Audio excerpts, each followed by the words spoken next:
Sahaba, sahaba, sahaba,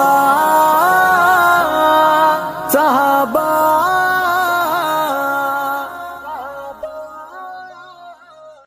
Assalomu alaykum, hurmatli anglovchilar.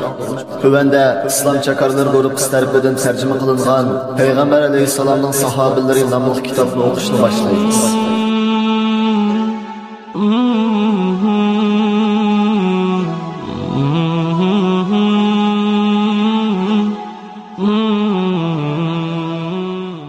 Payg'ambar alayhisalomning sahobalari Mahmud Misri, Abu Ammar. Faziletlik ustoz Ali Akbar Damullamning bu kitob haqida yozgan taqrizi. Bismillahirrohmanirrohim.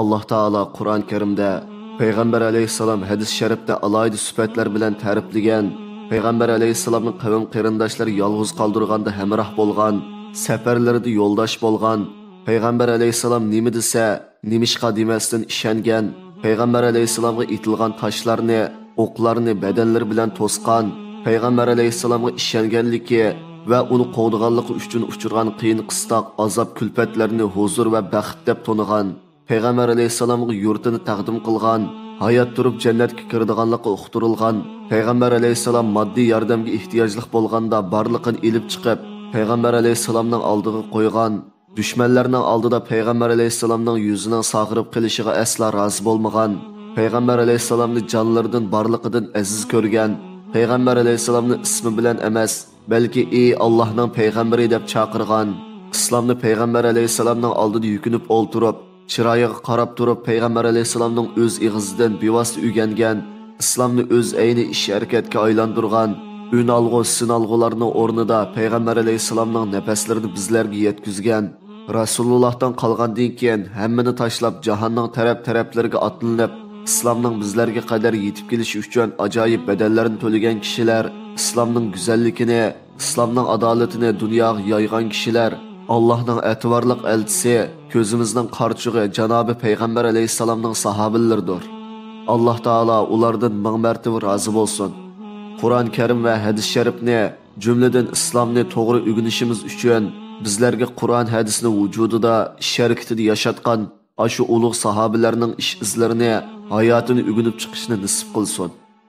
Ko'zimizdan qarchug'i bo'lgan payg'ambarimizning islomning tirik misollari bo'lgan sahobalarning hayotini o'rganishimiz uchun qulaylik yaratib, bu cho'ng hajmli kitobni ro'yobga chiqargan Shayx Mahmud Misri qarindishimizga, shundaqla davlat otimiz Sobit Damullam kabi muhojiratda asirlik tuturib, g'ariblikni g'ayratga aylantirib, bu qimmatli asarni tarjima qilib Uyg'ur dunyosiga sungan mahfuz fidokor qarindoshlarimizga Allohdan ko'p ajr, mukofot, utuq, g'alaba va ichki dunyolik hurlik tilaymiz. Oxirida deydiganim shuki, bu asarni ko'zdan kechirish jarayonida mayli bu kitobning avtori Shayx Mahmud Misri bo'lsin, mayli Uyg'urcha tarjimasiga ishliguvchilar bo'lsin, bu asarga nihoyat astoydil muomala qilganligini, zo'r tirishchanlik ko'rsatganligini ko'rib nihoyat xursand bo'ldim. Xususan zindonlarda turibmi bu xizmatni ro'yobga chiqargan qarindoshlarga ofirin o'qidim va ta'sirlandim. Bu kitob haqida o'qirmanlarning bilishga tegishli muhim nuqtalarining biri shuki, kitobning avtori Shayx Mahmud bo'lsin, tarjimasiga ishliguvchi qarindoshlar bo'lsin, sog'lom aqidalik, omonatdor kishilar bo'lib, kitobga kirgizilgan ma'lumotlar to'qilma afsonalardan xoli, ishonchlik rivoyatlardan tarkib topgandir. Ulug' Alloh bu kitobni hammamiz uchun manfaatli qilsin. Amin. Ali Akbar Damullam. Bugungi anglatishimiz mush yerda oxirlashdi. Allohga omonat. Ulug' maqsad g'oyalar ular uchun xitobdir. Halol neyla ko'zlaydi. Avangard o'lga ular.